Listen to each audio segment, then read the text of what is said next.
Assalamualaikum warahmatullahi wabarakatuh.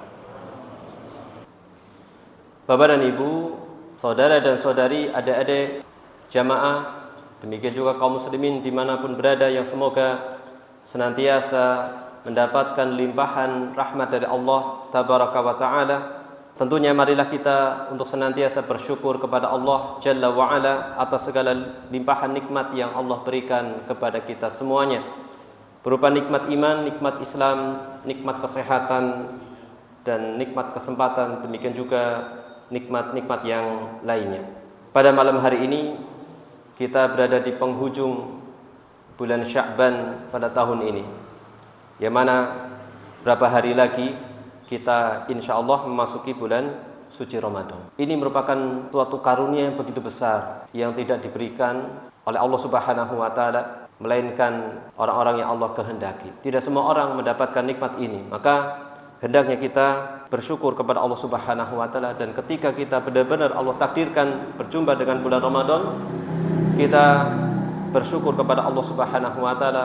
Kita maksimalkan waktu-waktu yang ada pada bulan Ramadan dengan ibadah, demikian juga amal soleh, ketaatan kepada Allah Subhanahu wa Ta'ala. Karena setiap detik bulan Ramadan itu penuh berkah, semuanya diberkahi oleh Allah Subhanahu wa Ta'ala. Dari awal sampai akhir, setiap saat, setiap detiknya itu diberkahi oleh Allah Subhanahu wa Ta'ala. Rasulullah sallallahu alaihi wasallam mengatakan, "Qad ja'akum syahrul Ramadan." Sungguh telah datang kepada kalian bulan Ramadan. Syahrun mubarak, bulan yang penuh dengan keberkahan. Bulan Ramadan datang dalam keadaan kalian itu sehat walafiat, tidak kurang suatu apa. Kemudian bulan Ramadan itu bulan yang penuh berkah. Setiap saat waktunya itu diberkahi oleh Allah Subhanahu wa Ta'ala. Allah Subhanahu wa Ta'ala mewajibkan kita kaum muslimin untuk menjalankan ibadah puasa. Kemudian di antara keutamaannya adalah dibuka pintu surga selebar-lebarnya hanya ada pada bulan Ramadan. Ditutup serapat-rapatnya pintu neraka hanya ada pada bulan Ramadan. Kemudian setan-setan dibelenggu itu hanya ada pada bulan Ramadan, tidak dijumpai pada waktu yang lainnya. Dan ada satu malam yang hanya ada pada bulan Ramadan saja, tidak akan dijumpai pada bulan-bulan yang lainnya, yaitu Lailatul Qadar. Maka bagaimana tidak kita kaum muslimin tidak rindu, tidak bergembira dengan datangnya bulan Ramadan. Maka hendaknya kita sambut bulan Ramadan ini dengan sukacita, memuji Allah Subhanahu wa Ta'ala, dan banyak bertaubat kepada Allah Subhanahu wa Ta'ala. Dan yang paling penting adalah kita bekali diri kita dengan ilmu agama. Maka kita berharap kepada Allah Subhanahu wa Ta'ala bisa bertemu dengan bulan Ramadan yang sebentar lagi akan. Bapak dan Ibu jamaah kaum muslimin yang semoga dirahmati Allah Subhanahu wa Ta'ala. Semoga salawat dan salam akan senantiasa terlimpahkan kepada Rasulullah sallallahu alaihi wasallam, demikian juga keluarga beliau, para sahabat dan segenap umatnya yang mengikuti ajarannya hingga akhir zaman nanti. Bapak dan Ibu jamaah, adik-adik kaum muslimin yang semoga dirahmati Allah Subhanahu wa Ta'ala, semakin mulia atau semakin agung tamu, maka semakin besar sikap tuan rumah. Betul atau tidak? Semakin mulia yang akan datang siapa, maka semakin besar pula bagaimana seorang itu menyambutnya. Demikian juga bulan Ramadan adalah tamu yang mulia, tamu yang agung. Maka bagaimana hendaknya kaum muslimin itu menyambutnya? Ya tadi, dengan rasa gembira, kemudian bertobat kepada Allah Subhanahu wa Ta'ala, bersyukur kepada Allah Subhanahu wa Ta'ala, dan yang paling penting tadi kita bekali dengan ilmu.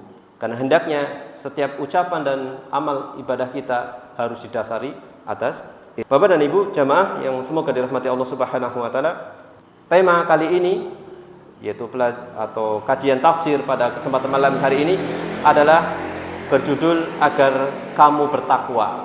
Ini diambil dari potongan ayat yang begitu familiar, akan sering kita dengar ketika masuk bulan Ramadan, yaitu surat Al-Baqarah ayat 183. Ini merupakan tujuan yang begitu mulia dari disyariatkannya bulan suci Ramadan. atau ibadah puasa.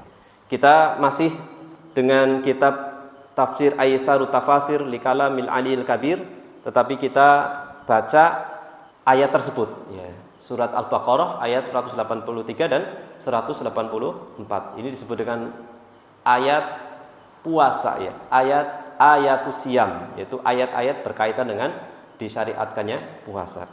Yaitu dari ayat 183 sampai 188. Ya, konteksnya berkaitan dengan puasa. Ya.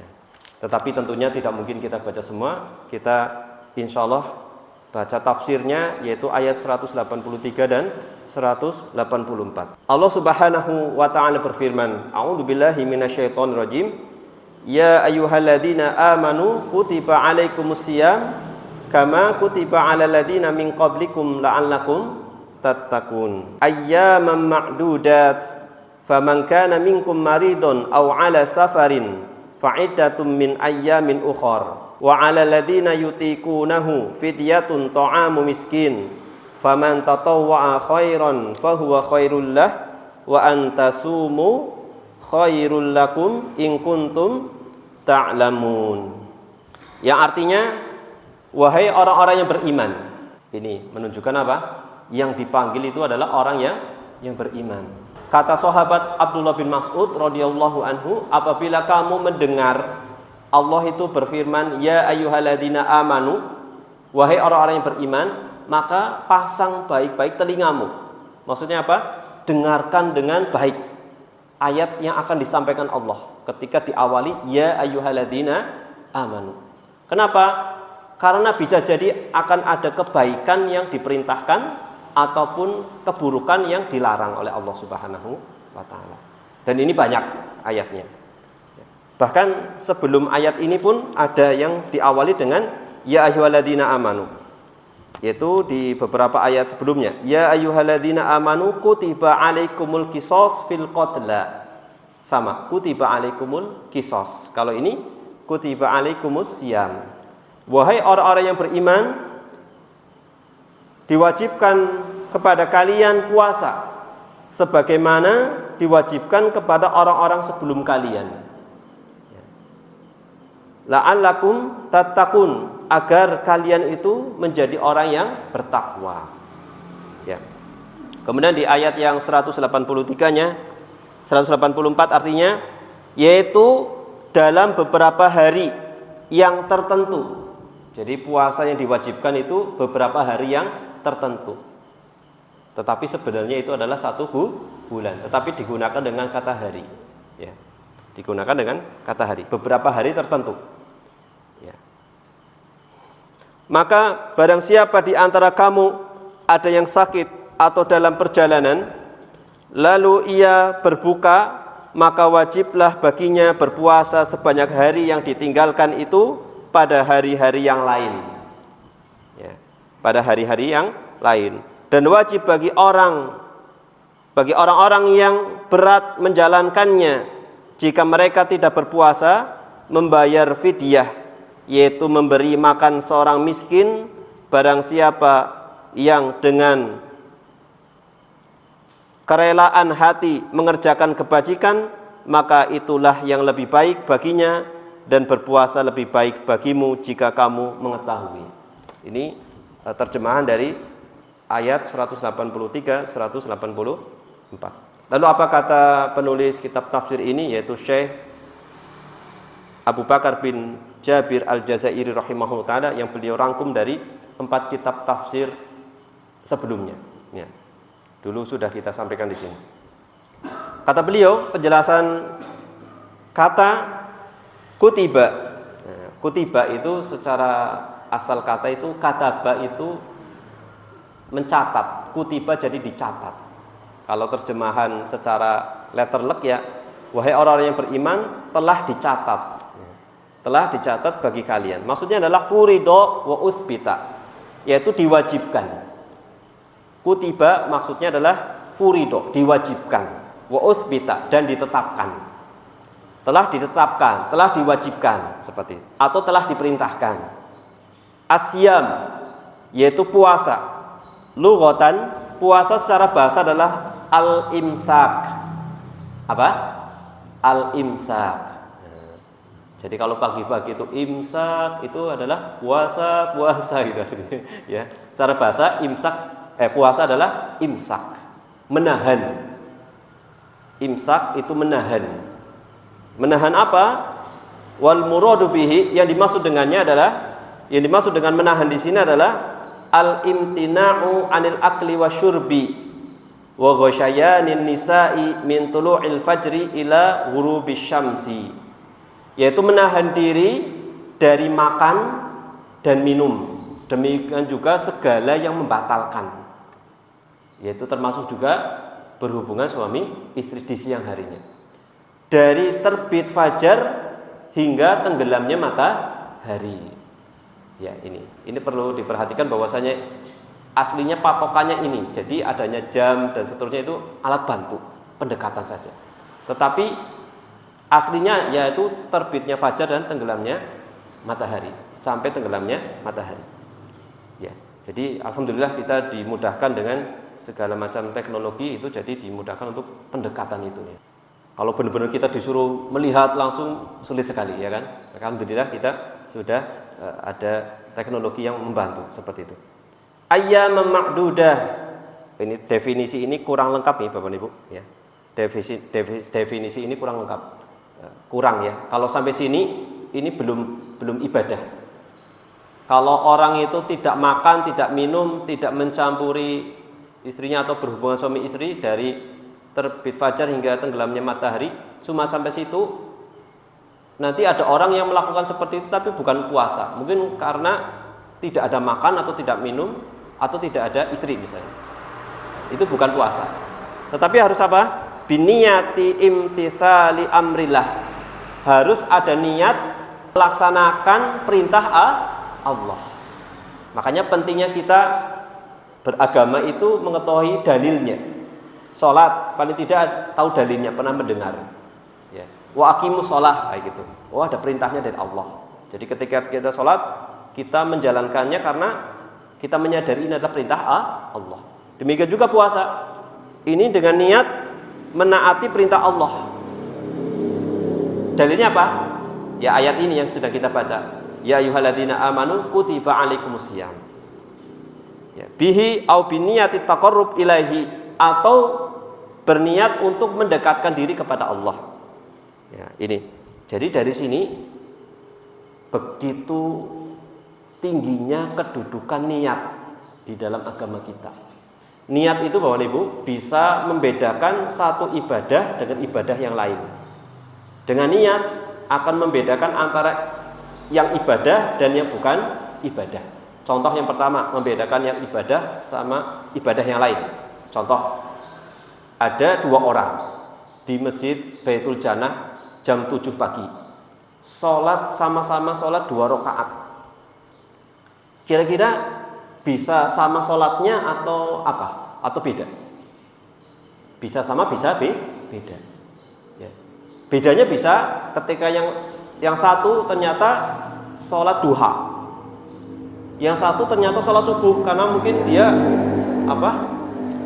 kesiangan, 6:30 baru bangun. Ya, ini ketiduran kan nggak masalah ya, karena benar-benar itu kayak gitu ya, seperti itu. Jadi bangun maka sholat sama-sama 2 rakaat di masjid yang sama, tetapi yang membedakan adalah niat. Atau ya mungkin jangan kok begitu kayaknya kok subuh kok jam 7 ya. Jarang terjadi ya. Tapi sumpama terjadi seperti itu ya. Ya, seperti itu. Jadi ini. Kemudian juga bisa membedakan antara ibadah sama yang bukan ibadah. Contoh, makan, sama-sama makan. Ada 2 orang sama-sama makan di waktu yang sama. Misalkan jam 3:30 pagi. Yang satu niatnya karena puasa, ini makan sahur. Yang satu karena mau berangkat pergi jauh, harus sarapan gasik. Beda apa tidak? Yang membedakan apa? Niat gitu. Yang satunya memang sarapan, yang satunya sahur, ya itu seperti itu. Jadi dengan niat itu terbedakan antara aktivitas-aktivitas yang ada, apakah satu ibadah dan ibadahnya lain atau ibadah dengan yang bukan ibadah, hanya kebiasaan saja. Ayyaman ma'dudat, yang dimaksud dengan hari-hari tertentu adalah tis'atun wa ishruna aw salasun yauman bihasabi syahri Ramadan. Hari-hari tertentu maksudnya adalah bisa 29 hari atau 30 hari. Karena bulan dalam Hijriyah itu kalau tidak 29 ya 30.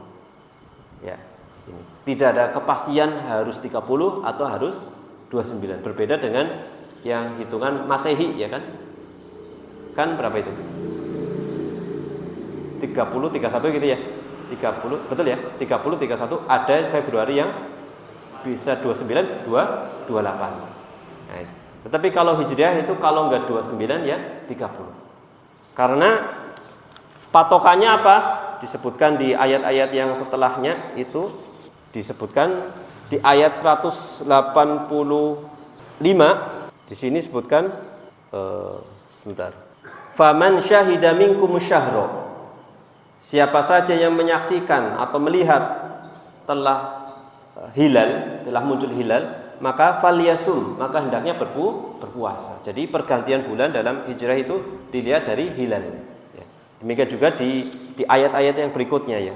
Di ayat yas'alunaka 'anil ahillah. Mereka bertanya tentang hilal-hilal. Contoh seperti itu. Ya, kembali ke sini ya. Kembali ke sini. Tadi ayyama ma'dudat ya, bisa 29 ataupun 30. Sesuai dengan bulan Ramadan. Fa'idatun min ayyamin ukhar. Maka hendaknya mengganti pada waktu yang lain atau hari-hari yang lain.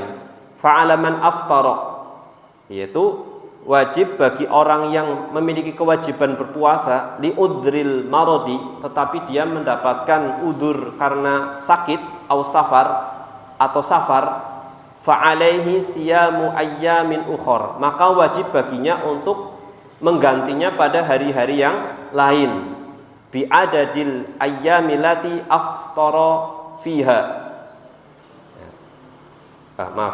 Bagi orang yang berbuka itu membatalkan karena dia itu sakit atau safar, maka wajib baginya mengganti pada hari-hari yang lain ya. Karena ada dua kondisi, kalau nggak sakit ataupun safar, yaitu sesuai bilangan hari yang dia itu berbuka.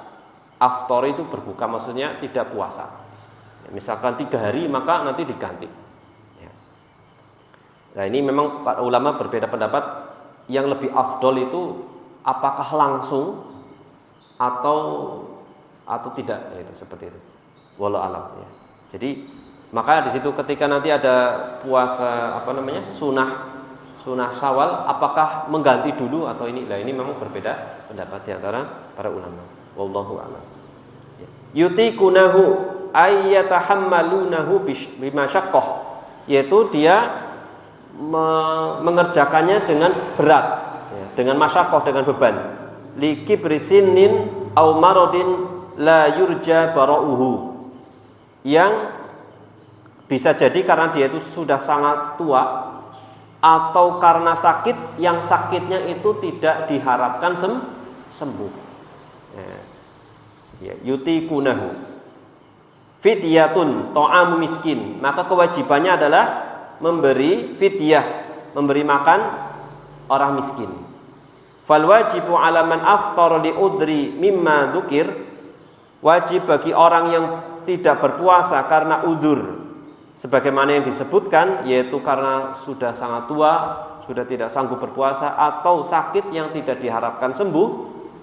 Kalau tadi kan sakit yang karena sakit yang bisa sembuh itu ya, diharapkan bisa sembuh ya. Maka kan kalau sudah sembuh kan bisa diganti pada waktu lain. Nah ini yang tidak diharapkan kan sampai kapanpun ya kayak gitu. Jadi ya akhirnya diganti dengan fidyah. Maka memberi makan setiap hari satu orang miskin, wala qada'a alaihi, dan tidak perlu mengkodok, mengganti di hari yang lain. Cukup dengan itu sudah tertebuskan ya, sudah tergantikan. Faman tatawwa'a khairan, siapa yang berbuat kebaikan, auzada ala muddaini ya, maksudnya berkaitan dengan fidyah itu lebih dari 2 mud. Fidyah itu 2 mud. Au at'am aktsar min miskin, atau lebih dari 1 orang miskin, kewajibannya misalkan sehari itu 1, maka lebih itu 2 atau 3, maka itu lebih baik. Tapi yang kewajibannya itu 1. Contoh seperti zakat kan seperti itu gitu. Misalkan zakat fitrah berapa kilo? Anggap 3. Mau lebih ya nggak apa-apa. Lebihnya itu jadi apa? Tapi nanti oleh panitia di mix lagi ya, diratakan lagi ya, seperti itu. Ya. Dan itu lebih baik baginya. Wa antasumu khairul lakum, dan berpuasa itu lebih baik bagi kalian. Asyamu ala man yutikuhu walau bi masyaqqah. Puasa bagi orang yang mampu tetapi ada hal yang memberatkan dirinya, khairun minal iftar, lebih baik daripada berbuka ma'at ta'am. Ya, berbuka ya, lebih baik daripada berbuka. Jadi berpuasa itu lebih baik. Ini secara kalimat ya, secara kata ya, secara lafaz ini. Kemudian lebih jelas lagi ini per makna ayat. Kita sampaikan di sini ayat yang 183. Ketika Rasulullah Shallallahu Alaihi Wasallam hijrah ke Madinah, maka Madinah itu menjadi negeri Islam. Ya, dengan hijrahnya Rasulullah, Madinah menjadi negeri Islam. Siapa yang tahu nama asli dari Madinah sebelum diganti oleh Rasulullah? Betul, Yathrib. Sudah ada di sini ya, kajiannya ya. Ya, belum sampai ya. Yathrib. Kemudian ketika Rasulullah datang, dirubah menjadi Madinah atau Madinatun Nabi. Lamma hajara Rasulullah sallallahu alaihi wasallam ilal Madinah wa asbahat darul Islam. Ketika Rasulullah telah hijrah ke Madinah dan Madinah itu menjadi negeri Islam, akhadha tasyri', maka turunlah syariat, mulailah turunlah syariat berangsur-angsur. Menunjukkan apa? Diturunkannya syariat ibadah secara detail, secara spesifik itu ketika Rasulullah sudah hijrah di fase Madinah. Selama di Mekah itu belum. Jadi beliau di Mekah itu penanaman pondasi akidah. Ya, makanya bisa dilihat di ayat-ayat Makkiyah itu isinya seperti itu, penanaman akidah. Ibadah dilakukan, tetapi waktu itu sholat hanya 2 rakaat. Aturannya belum seperti yang sekarang ini. Nah, mulai itu ketika sudah ini. Belum ada kewajiban puasa Ramadan. Waktu itu sebelum ini adalah yang diwajibkan itu sebelum puasa Ramadan adalah puasa Asyura. Itu yang wajib bagi Rasulullah. Setelah diwajibkannya puasa Ramadan, maka puasa Asyura menjadi puasa sunnah. Ini jadi syariat turun secara berangsur-angsur. Ya, ada sholat, ada puasa, zakat, kemudian apalagi tentang waris, kemudian jihad dan seterusnya. Ini berangsur-angsur. Fa fil ayatis sabiqah, di ayat-ayat yang sebelumnya kana hukmul qisas. Ini menceritakan tentang hukum qisas. Hukum qisas. Qisas itu memang sesuatu yang hukuman yang sepadan nih. Ketika membunuh ya hukumannya dibunuh seperti itu. Itu pun ada aturannya, tidak sembarangan.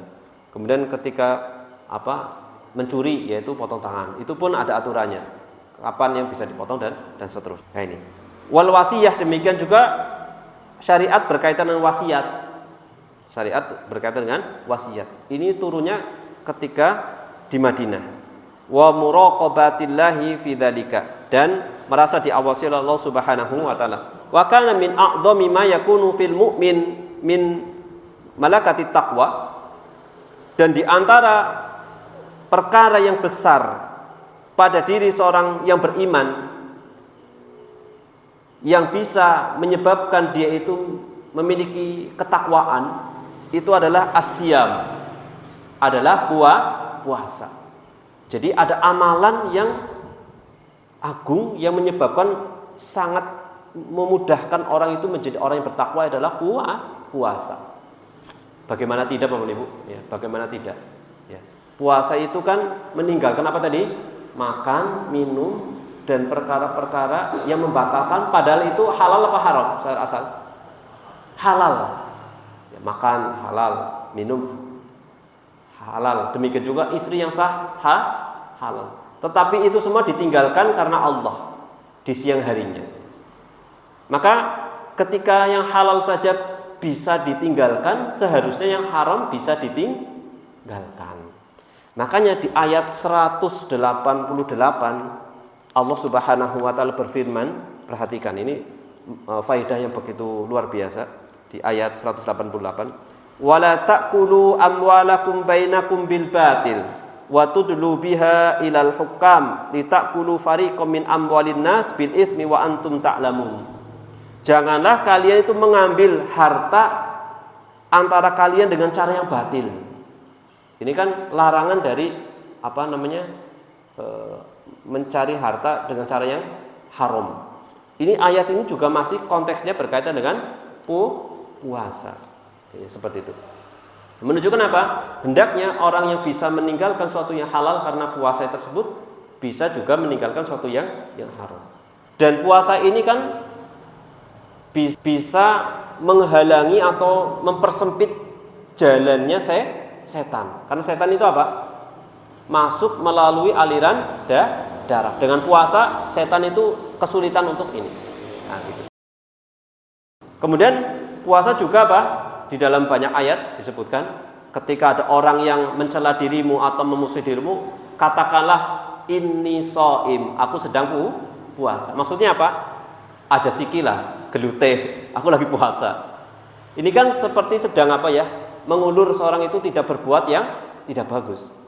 Kemudian kata Rasulullah, siapa saja yang tidak meninggalkan ucapan atau perbuatan yang dusta, maka Allah tidak butuh puasanya. Jadi ini mendorong orang itu tidak mengucapkan ucapannya tidak baik atau perbuatannya tidak baik karena puasanya. Ini mendorong bisa menjadi orang yang bertakwa. Mana takwa apa? Menjalankan perintah Allah dan meninggalkan larangan.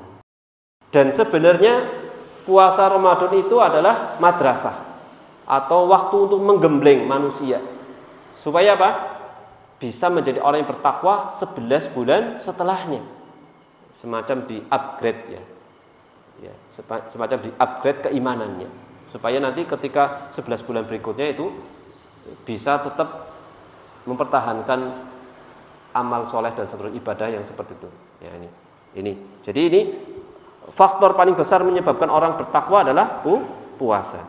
Fa anzalallahu ta'ala, Allah Subhanahu wa taala menurunkan fardhu shiyam, kewajiban puasa, bisanati tsaniyah lil hijrah, pada tahun kedua setelah Rasulullah hijrah atau tahun kedua hijriyah.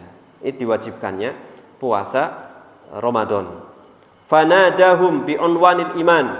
Allah Subhanahu wa taala memanggil mereka dengan panggilan iman. Yang dipanggil apa tadi?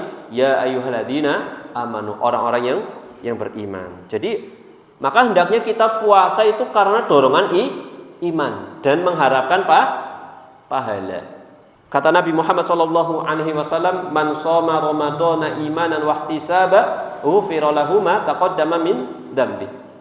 Siapa saja yang puasa pada bulan Ramadan karena apa? Didasari apa? Iman. Yang kedua apa? Mengharapkan pahala, maka diampuni dosanya yang telah lalu, yaitu dosa-dosa kecil diampuni oleh Allah Subhanahu wa taala. Kemudian makna dari kutiba alaikumusiyam kama kutiba alal ladzina min qablikum, diwajibkan kepada kalian puasa sebagaimana orang-orang sebelum kalian diwajibkan. Wa 'allala dzalika biqoulihi la'alakum tattaqun, yang hikmahnya adalah supaya kalian menjadi orang yang bertakwa.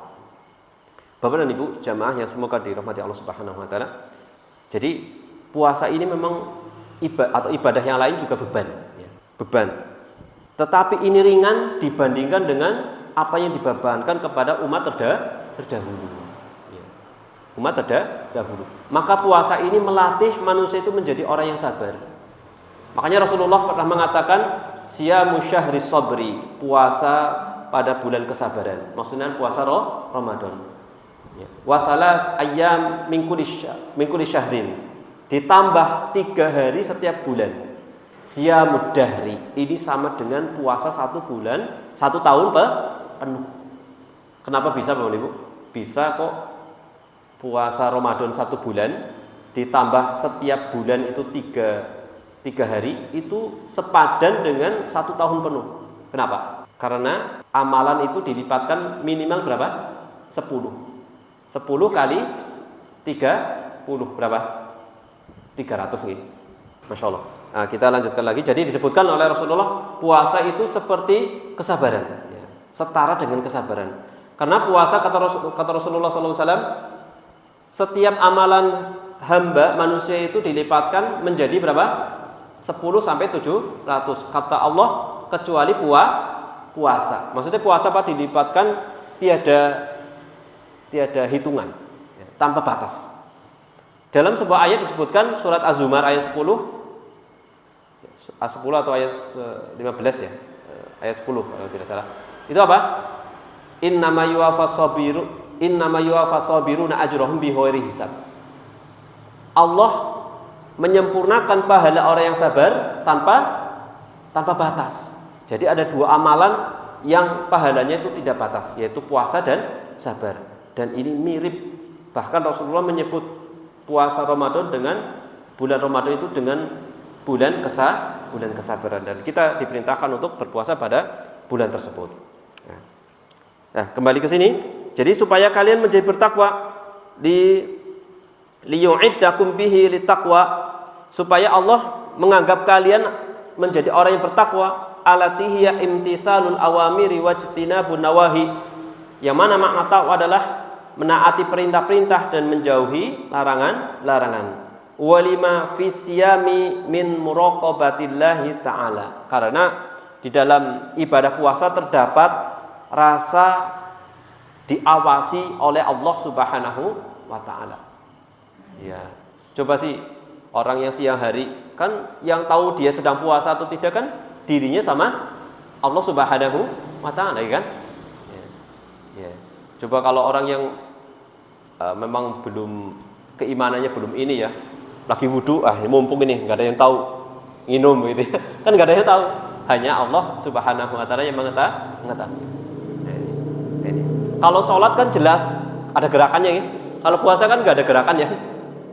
Suatu kondisi yang dia itu seperti ya ini, cuma indikasinya kan paling kelihatan lemas gitu ya. Ya ini. Nah itu, jadi tidak ada yang tahu kecuali Allah Subhanahu wa ta'ala dan dirinya. Dan diterima atau tidaknya ya Allah Subhanahu wa ta'ala yang mengetahuinya. Nah, kemudian kita lanjutkan di ayat yang berikutnya. Allah berfirman di ayat yang berikutnya, yaitu 184, ayyama ma'dudat, disebutkan hari-hari tertentu. Yang diwajibkan puasa itu hari-hari tertentu. Kenapa hari yang disebutkan itu hari, bukan bulan, langsung satu bulan gitu? Dzakarahu liyuhawwina bihi alaihim kulfatas saumi wa masyaqqatihi. Disebutkan dengan hari ini supaya terkesan ringan, ya, meringankan kepada kaum muslimin yang menjalankannya beban puasa, ya, dan segala hal yang menyusahkan dirinya. Karena tidak dipungkiri puasa itu beban, ya. 1 bulan tidak makan itu kan beban gitu. Ya. Biasa pagi hari itu nyanding wedang, ya, wedangan gitu, ya itu ya. Atau sambil apa makan apa itu. Ini tidak, itu kan beban. Ya. Harus menahan itu semuanya. Allah Subhanahu wa ta'ala tidak menyebutnya dengan bulan atau tahun. Ya.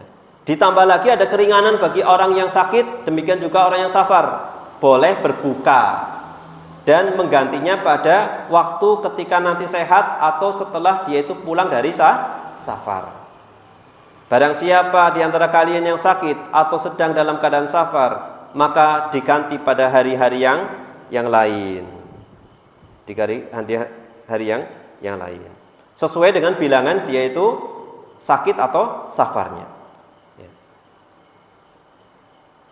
Sebagaimana juga orang yang tidak sakit atau tidak safar, tetapi dia mampu puasa, tetapi di sisi lain dia itu membawa beban, ada sesuatu yang menyusahkan dirinya, ya.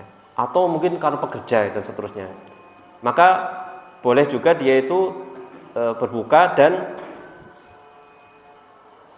membayar fidyah. Memang benar-benar tidak ada waktu lagi untuk itu. Ya, wallahu alam terkait ini ya. Allah Subhanahu wa ta'ala mengabarkan kepada mereka bahwasanya puasa dalam kondisi seperti ini lebih baik. Tetapi kalau puasa itu lebih baik. Ya. Ini kata Allah Subhanahu wa taala. Kemudian ayat ini dimansuh ternyata Bapak Ibu. Ya, ayat tadi ya, bagi orang yang mampu puasa tapi ada beban, misalkan bukan karena sakit atau safar, itu misal pekerja berat, maka ini dihapus hukumnya. Dengan ayat yang lain, faman syahida minkum syahra falyasum. Hendaknya siapa saja yang menyaksikan bulan maka hendaknya berpuasa. Ini tidak peduli dia itu pekerja keras dan seterusnya, tetap wajib puasa. Jadi ayat ini dihapuskan dengan ayat yang setelahnya. In kuntum ta'lamun, jika kalian mengetahui. Ya. Ini menunjukkan apa? Kalian mengetahui faidah-faidah puasa, baik faidah manfaat duniawi atau ukhrawi. Dan ini banyak sekali. Dan yang paling besar dari faidah puasa apa? Diampunkannya dosa. Dan hilangnya penyakit-penyakit. Subhanallah. Memang tidak dipungkiri puasa itu menyebabkan orang itu sehat. Meskipun ada hadis, tapi itu hadis palsu, tapi secara kenyataan yang betul. Apa? Sumu tasihu. Itu. Puasalah kamu akan sehat. Ini hadisnya palsu. Tetapi secara kenyataan orang yang suka puasa insya Allah orang yang akan sehat. Kenapa? Toksik dalam tubuhnya nanti akan dikeluarkan. Ya, secara pembahasan ini kemudian kita tutup dengan kesimpulan Bapak Ibu. Yang pertama, diwajibkannya puasa pada bulan Ramadan. Yang pertama. Kemudian puasa ini mendidik seorang hamba untuk menjadi orang yang bertakwa. Yang kedua. Yang ketiga, puasa menghapuskan dosa-dosa. Puasa bisa menghapuskan dosa, tapi dosa yang dimaksud adalah dosa kecil. Karena dalam hadis yang lain, ma yukafirud dzunub, majtuni batil kabair. Selama dosa besar itu ditinggalkan, syaratnya itu dosa besar ditinggalkan, menunjukkan dosa yang dihapuskan dosa kecil. Dan yang berikutnya ada syariat rukhsah, keringanan bagi orang yang sakit atau orang yang sedang menjalankan safar, melakukan safar. Ini ada keringanan. Secara asal itu ringan, kemudian ketika di tengah perjalanannya menjalankannya itu ada kesulitan karena sakit ataupun safar, maka ada keringanan yang berikutnya. Demikian juga bagi wanita hamil ataupun yang sedang menyusui, ini juga ada aturan dalam masalah fikihnya. Ya. Tentunya tidak mungkin kita sampaikan di sini secara ini. Kemudian yang terakhir, kesimpulan yang terakhir, puasa itu terkandung di dalamnya faidah-faidah yang sifatnya duniawi, demikian juga yang sifatnya masyarakat ataupun individu. Faidah individu ataupun masyarakat, baik duniawi ataupun ukhrawi. In kuntum ta'lamun, ini diisyaratkan dalam lafaz in kuntum ta'lamun, jika kalian itu mengetahui. Lalu apa saja Bapak Ibu faidah-faidah yang bisa diambil dari puasa? Ya, secara ringkas ya, ada 6 di sini. Setidaknya ada 6. Yang pertama, puasa itu melatih seorang itu takut kepada Allah. Nah, jadi puasa itu melatih kita itu bisa takut kepada Allah, baik sendirian ataupun bersama orang lain. Kemudian yang kedua, faidah dari puasa, puasa itu bisa memutus hawa nafsu, syahwat. Makanya Rasulullah mengatakan kepada para pemuda yang sudah saatnya menikah tapi belum mampu. Kata Rasulullah apa? Ya ma'syarasy syabab, wahai para pemuda, man istata'a minkumul ba'ah falyatazawwaj. Siapa saja di antara kalian sudah mampu nikah, maka nikahlah. Ini. Jadi perintahnya itu nikahlah. Ini solusi ya bagi para permasalahan remaja itu dinikahkan ya. Kemudian kata Rasulullah, "Wa man lam yastati fa 'alaihi bisawm." Jika belum mampu karena mungkin secara finansial belum, maka hendaknya berpuasa. Fa innahu lahu wija, karena puasa itu sebagai benteng. Subhanallah. Jadi jangan ngomong nikah terus tapi orang belum puasa itu. Jadi kalau belum mampu ya hendaknya berpuasa. Kemudian yang ketiga, puasa ini bisa mendidik manusia menjadi orang yang penuh kasih sayang. Menjadi orang yang kasih sayang. Apa? Karena apa? Orang yang kaya akan merasakan bagaimana laparnya orang yang miskin, seperti itu. Ya, bagaimana sakitnya orang yang miskin. Kemudian diantara faidahnya adalah ada kesetaraan. Istilahnya apa ya di dalam ini? Tidak membeda-bedakan, tidak ada diskriminasi. Di dalam puasa itu tidak ada diskriminasi. Diwajibkan bagi orang yang kaya, demikian juga orang yang fakir. Apakah itu bangsawan ataupun rakyat jelata, semuanya wajib berpuasa. Tidak ada diskriminasi. Jadi mentang-mentang kaya, aku bayar baik lagi. Ya, memangnya ronda ya. Bisa diganti dengan ini denda itu ya. Ya, kemudian yang dua yang terakhir, puasa itu membentuk umat menjadi teratur. Menjadikan umat atau masyarakat itu menjadi hidupnya itu teratur. Dan yang terakhir, puasa itu menghilangkan toksik atau racun-racun di dalam tubuh. Nah, ini ya seperti itu. Makanya sangat bermanfaat sekali kalau puasa setiap bulan itu paling tidak Senin Kemis, itu insya Allah itu bermanfaat sekali. Ya, dan insya Allah bisa dibuktikan nanti tubuhnya akan ini. Karena permasalahan sumber dari penyakit itu kembali bermuaranya kepada mana? Tahu Ibu? Perut, ya betul, perut itu. Ya, kalau perutnya sehat ya insya Allah sehat seperti ini insya Allah. Wallahu ta'ala alam bisawab. Jadi dengan puasa bisa menyebabkan orang itu sehat. Tetapi hadisnya itu tadi hadis palsu. Cuma kenyataannya insya Allah seperti itu.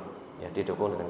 Ya, mungkin itu yang bisa disampaikan. Wallahu ta'ala alam bisawab. Terima kasih atas perhatian dan mohon maaf apabila ada kata yang kurang berkenan. Mudah-mudahan bermanfaat apa yang disampaikan ini, menampakkan keimanan, dan kita sambung lagi dengan pengajian-pengajian yang lain untuk bekal kita menjalankan ibadah baik puasa ataupun ibadah-ibadah yang ini. Semoga Allah Subhanahu wa taala memberkahi kita dan menyampaikan kita dengan bulan suci Ramadan. Allahumma amin. Ya, kita akhiri dengan membaca doa kafaratul majelis. Subhanakallahumma wa bihamdik asyhadu an la ilaha illa anta astaghfiruka wa atubu ilaik. Wa sallallahu ala Muhammadin wa ala alihi wa sahbihi wa baraka wa salam. Akhirul kalam alhamdulillahirabbil alamin. Wassalamualaikum warahmatullahi wabarakatuh.